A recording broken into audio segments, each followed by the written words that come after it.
Chaos Managed. Let's talk CMP exam deep dive.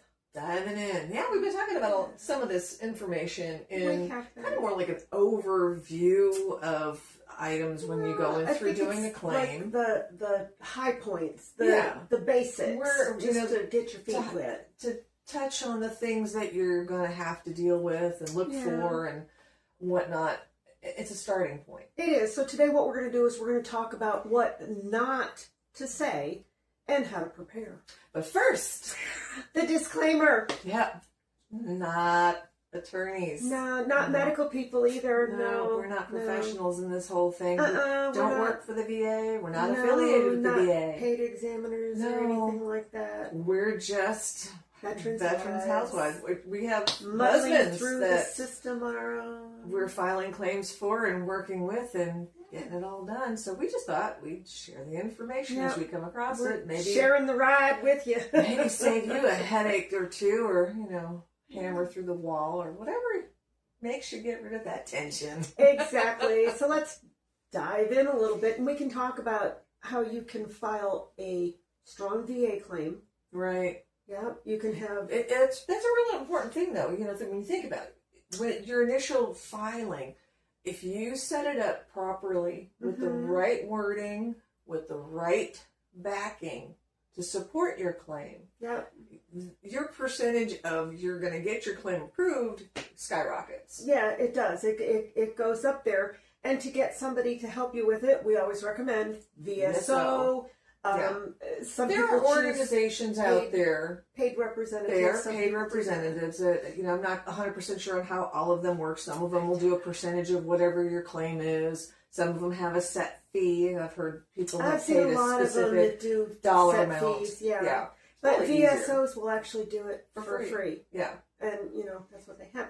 But you can also have, real medical issues, and you can still walk out with a lower rating than expected because something didn't quite. And it usually is going to be all about your wording when you're in your CMP. Yeah. Because sometimes talking too much can get you into trouble. Or not saying enough. Yeah. Can also sink your shit. Do the same thing. Yeah, because let's face it, if you're having issues and you go in there if you're having a great day, feeling wonderful, and they ask you, how you doing today? Oh, I'm great.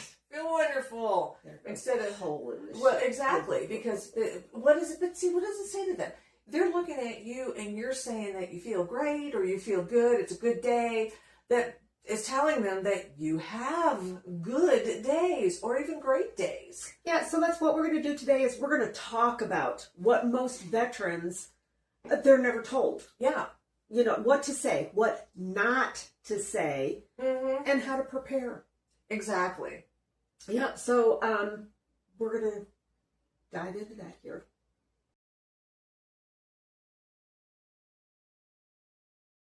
So we've mentioned before at the beginning of this that, most of this we have kind of talked about, but from an eagle's eye perspective. So it's not like we're going to be reteaching previous episodes. No. What we're doing is we're taking those episodes and we're really getting down into the dirt with them and digging out more information, being more specific, going into more the detailed. Puckles!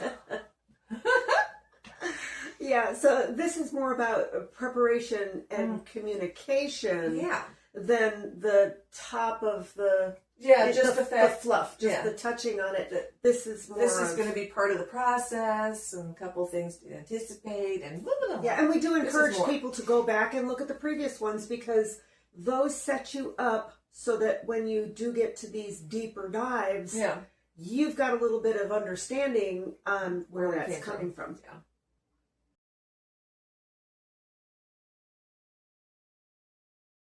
Okie dokie, so as we started saying things not to say. I'm fine. Yep. I'm having a good day. I'm okay. So this plays into what we had started in the very beginning of the how are you today? I'm fine. And that's actually a default military response because let's face it, when you're in the military, suck it up, soldier, and it's all about getting through. You got a job to do, just do it. Stick to it. You can make it. You're not dead. But the downside of that, as we were starting to point out, is it can be interpreted as no issue here. Yeah, you're okay. Yeah. You're not telling me, you're not coming in going, I'm molly grubbing it. No. Like the old saltine commercial where the guy's out in the desert crawling, dragging himself by his hands. What does he ask for? Water? No. He wanted a saltine. He wanted a saltine. Let's dry yourself out just a little bit more because you can.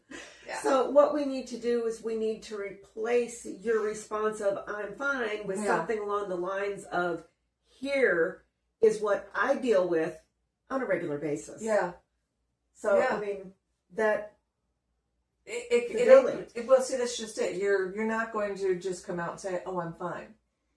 No. You because on most of your days you're probably not fine, and even that particular day you're not fine, especially if you had to massage muscles just to get up and moving. If you had to take any kind of medication, is that fine? No, that's not fine. No, if you need medication to get through life, that is not fine. That is a Band-Aid, and that is surviving. Well, it is. I mean, if you've got problems, if you've got knee problems, I mentioned that in previous episodes, but because I'm dealing with it with my husband at the moment, and, you might be sitting there and you get up, you go to your therapist, and they do all the stuff, and no, you feel great when you walk out of there. Feel good. You go walk around stores and stuff. You go home and you sit down, and then you try to get up again, and you realize how stiff you still are. Very well. Yeah, exactly. So you're fine for a small window, but you don't want that to be the big picture that you're displaying to your CMP examiner. Yeah, so that's just something that you need to keep in mind. And, well, the other thing is minimizing. Yeah, I know people try and stay humble, and I know that they're, it's not that bad. No, you need to pitch that it's not that bad right out the window. It needs to be put across and say something like, it affects me in this way, and then you start describing what your worst day looks like. Yeah, I mean, because that's why you're filing, because you have bad days.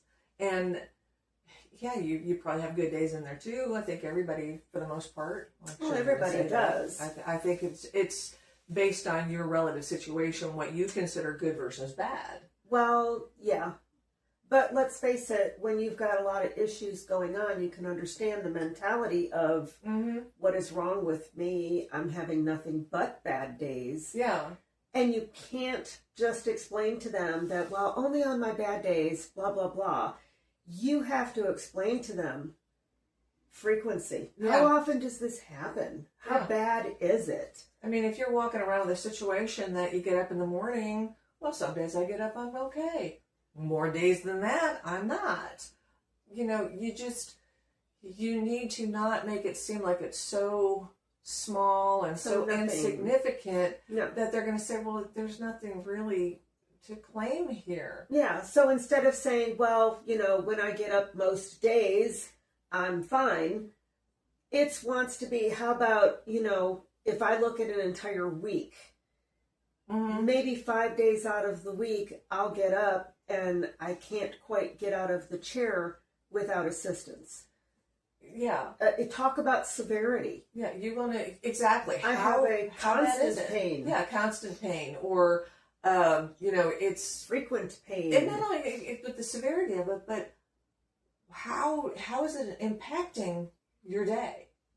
Well, and that's just it. You have to get into how it impacts everything, because it's not just how you feel, it's everything else that you've got going around you. And think about it too in the aspect, like you were saying, you have trouble getting up, you need assistance. Okay, that's affecting the person that has to help you. Yeah. If that person can't be there, a walker or something to get up, but then you have to express that. But you see, a lot of us, yes, definitely. I can't get up without grabbing onto my walker and pulling myself up. Yeah. I need a lift chair. I mean, yeah, because some situations, you know, having that walker by you, you might not have the upper body strength to lift yourself up. Correct. And then you also have the situation too, like in my situation, there's no way I'm lifting my husband up. Oh, I couldn't. That's what I tell He's him. too Don't tall you go and big. down because I can't. I can't do that. Yeah. I mean, he's just, that's No. not happening. But, you know, you really want to make them understand the impact it has on your life every single day. You know, I wake up and this hurts. And but I can go and do. No, it's a case of now I can't, or it's difficult for me to do things. If I do go out and longer. try X, I find that I'm experiencing this, and this. Right. So you want them to see the negative. You don't Yes. want to, you know, be all, oh, well, you know, yeah, kind of a little bit slow getting out of bed in the morning, but I can still get to the car. I can make it. I can drive myself to the store. No, those aren't the things you want to tell them. You want to tell them about how difficult it is for you. Yeah. What does your worst day look like? And then we have the situation of when they ask you something that's kind of a yes or a no. Yeah. Do you say yes? Do you say no? You say yes or you say no to answer the question. And then you add an expanding statement, but just enough to show impact, not to over-explain. Yeah. Can you get out of bed in the morning? Yes, I can, but I need the assistance of my wife to help me get it to the bathroom, or I need to make sure I have my cane or my walker by the bed. I mean, because in a lot of situations, depending on what you're claiming, like if in that kind of a situation, they will inquire. Can you do this? Yeah. Can you do that? Can you lift something? Can you bend over and touch your toes? No, I sure can't. I end up with a pain that goes right down my back legs. Yeah. I mean, I can, but I'll fall over screaming and writhing in pain. And my wife can't pick me up off the floor. So, I mean, there's ways that, you know, you can address these questions and you can answer them and be truthful, but also highlighting your situation so that they get it. You really want them to understand that this is not the normal me. Exactly. And we have to understand here, the VA can only evaluate what is documented, not what you meant to say. Right. Because their job is to look at what you told them and to find out if what you told them is verifiable. So if you put something down there and you get into the CMP and they're looking at you and you're like, well, and they ask you, so you're saying that you have this going on and it's, you know, intermittent. Well, yeah, but I really meant to say that it's something I deal with, you know, most days of the week. But that's not what you put on paper. Or how about if that is the question that they ask you and they ask you about the intermittent, you come back and say, well, yes, it is intermittent throughout the day, not necessarily throughout the week, throughout the month. Yeah. This is something that I deal with consistently, but not all day long. It is intermittent throughout the day, depending on what I am trying to do. And I think part of the reason where sometimes people are succinct in what they're putting on paper is because it's the military mindset. And oftentimes, especially, sorry guys, but most times when men fill things out, it's very, just a little bit more than bullet point ideology. Well, it's very yes, no. It's very, you know, it reminds me of that TV program with the police officers. Just the facts. You know? Just the facts, man. Just the facts, man. And they would just, you know, you get very short answers. You're not going in depth with things. And this is where you have to let that creative bone shine a little through. bit. You got to open up a little bit. Yeah. And I think that's part of it too, because part of the male mindset, ego, whatever you want to call it, especially soldiers and ex-soldiers, there is a personality type that is in that stream of work. And it's a very strong, very I can do it, and short answer. Because the short answer is usually the one that keeps you safe. Well, but then when it comes down to the fact that you do have something going on, that doesn't play to your favor. No, not at all. Because No, you can't do it. So, and I think that's a tough mindset to begin with for anybody from military. And then if you look at some of their forms, you got this little box. Oh, I know. You're supposed to get all this information in a box. Take out a sheet of paper and say, continued on page 1. Maybe. Please ask me. And if you're filling these forms out, if you're a single individual that you don't have a support wife or spouse or whatever the case may be, go find somebody. You got to have a friend. You've got to have maybe a sibling. Oh yeah, you need a sounding board. Exactly. You need. Show it to them. Yeah. Especially people that are closer to you, that know what's been going on. Yeah. They can often help you. And there again, PSO. I was going to say, also, if you do have a buddy that's seen what's going on, that can actually be part of your claim. Yeah, definitely. We had talked about that in one of our other things. Yeah. Yeah, definitely. So, let's move on to our next.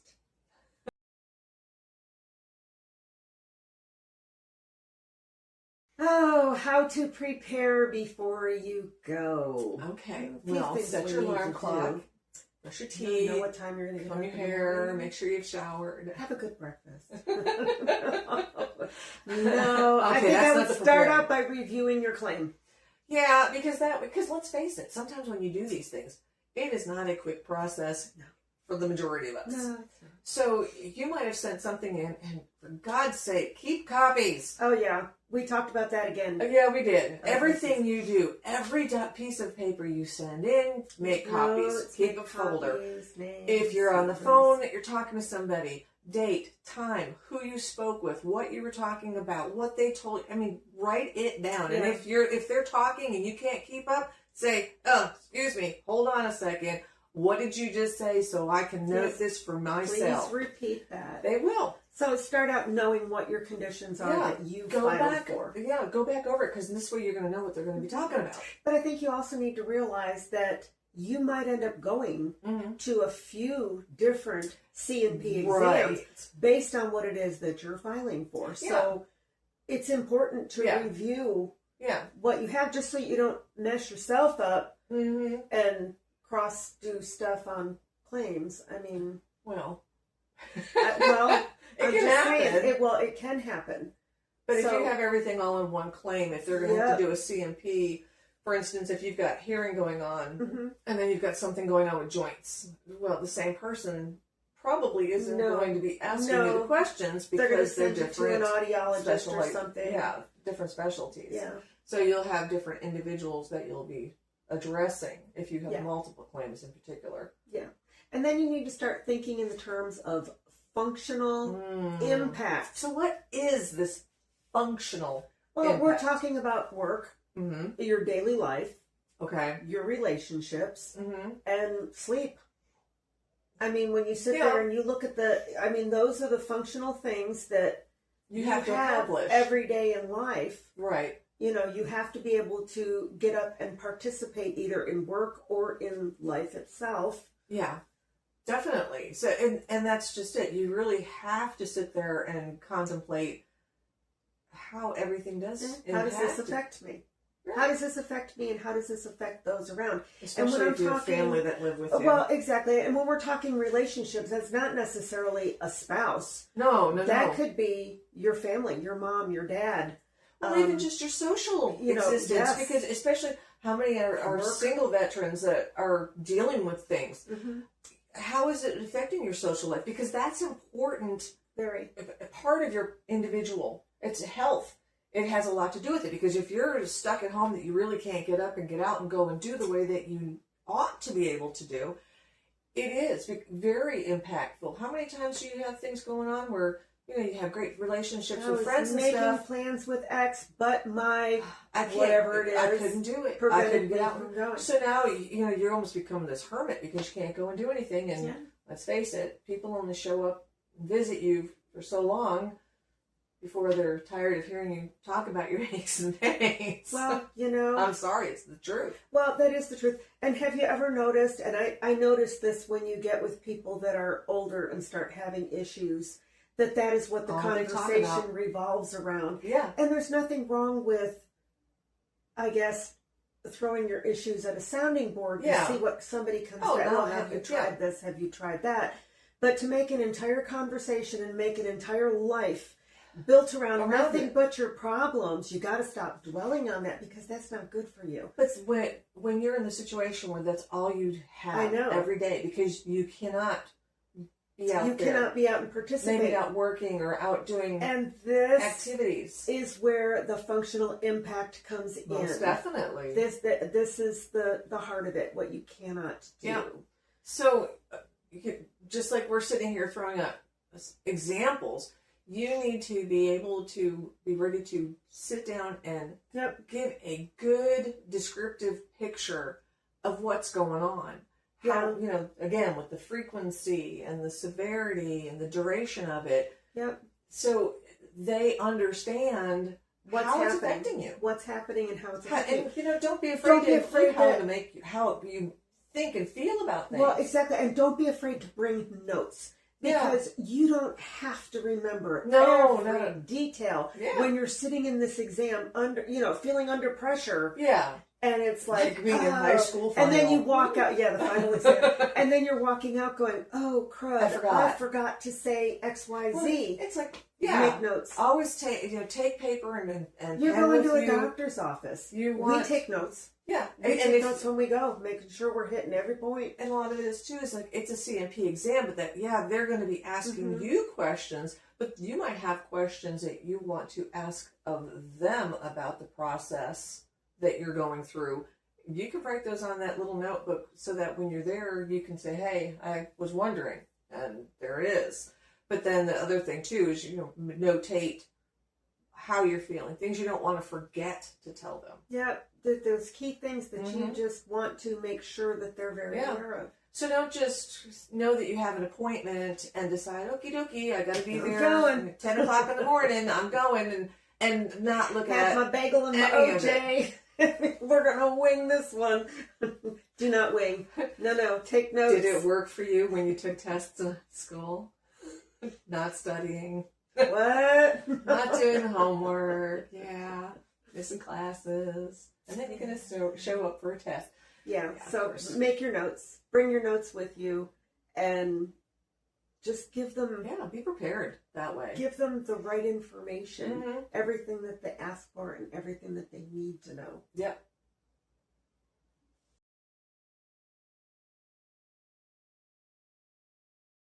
Okay, let's talk about a little bit of balance, because it's kind of important. It is important.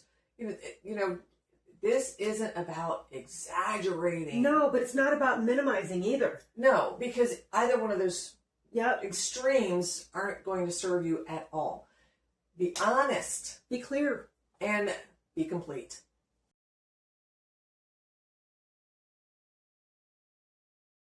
All right, so what is the CMP examiner, what are they really looking for during this exam? And that's a great question, and it's important to know what they're going to be looking for, because you got to remember they're checking boxes and they're filling in all the questions. They have questions they need to ask you.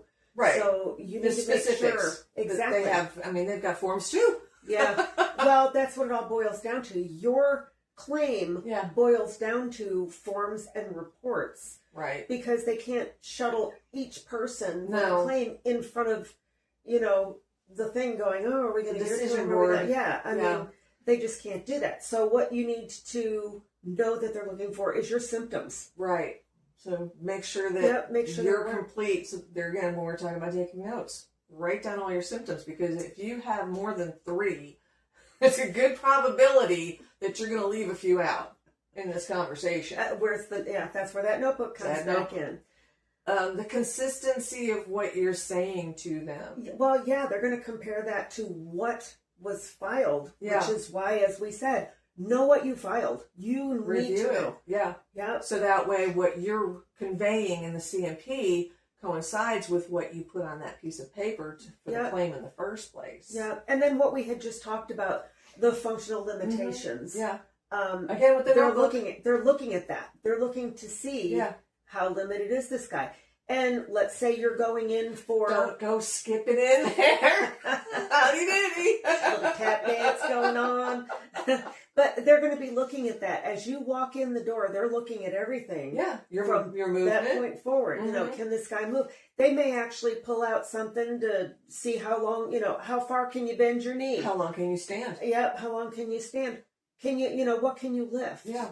They could be asking all kinds of different things. So in of course, there's also the aspect of the medical alignment. Yeah. Did the medical reports that get turned in mesh with what you're telling them, mesh with what you put on your claim? Exactly. So it's kind of like a check and balance system that's going on. There's that balance again. So. Yeah, so what they're doing is they're actually translating your experience into that report. Right. Because like we said, everything is reports. Everything's on paper. It's all paperwork. Yeah.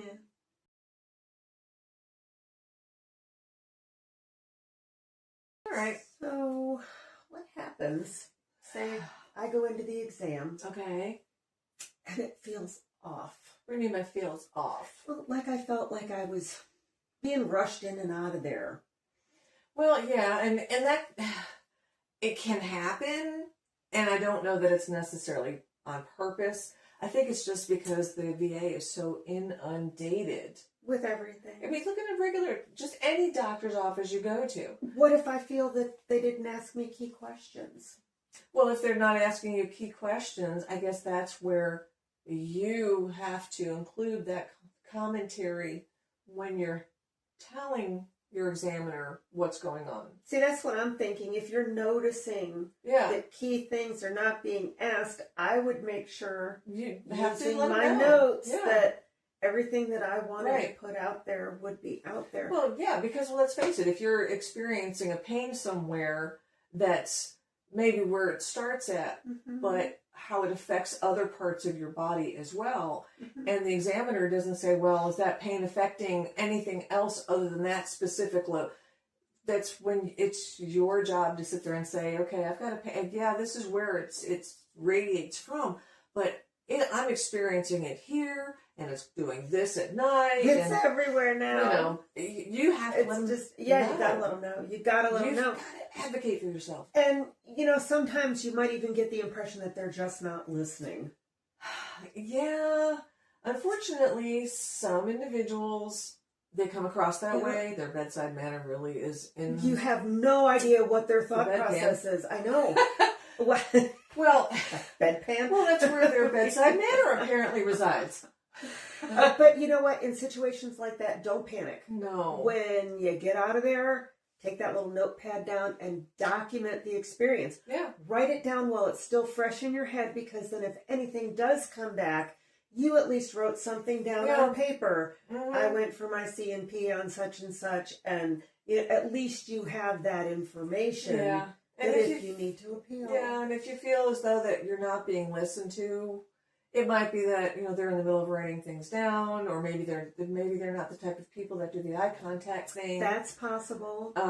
Or what if they already saw all of your stuff and they're thinking, why is this person even in here? Obviously, they've got this problem. But I don't think the CNP person is the one that approves anything. But if you think you're not being heard, just reiterate. Yeah, just you know, just did I mention? Did you hear that I had said XYZ? Don't be afraid to put it out there. Don't be afraid to repeat yourself, as long as you stay consistent with what you're telling them. And to make sure that you are kind and don't do it in a confrontational Don't do it in a confrontational way. I mean, there's ways you can nicely put it out there, you know. To make sure. Oh, I forgot to tell you. Yeah, I want to make sure that, you know, I told you that it was this, and if they heard it, they're going to say, oh yeah, yes, I have that. I got that. I saw that. Thank you. You know, but yeah, you don't want to do things to aggravate that individual, because let's face it, they're doing a job. Yeah, exactly. They're not looking at it personally. No.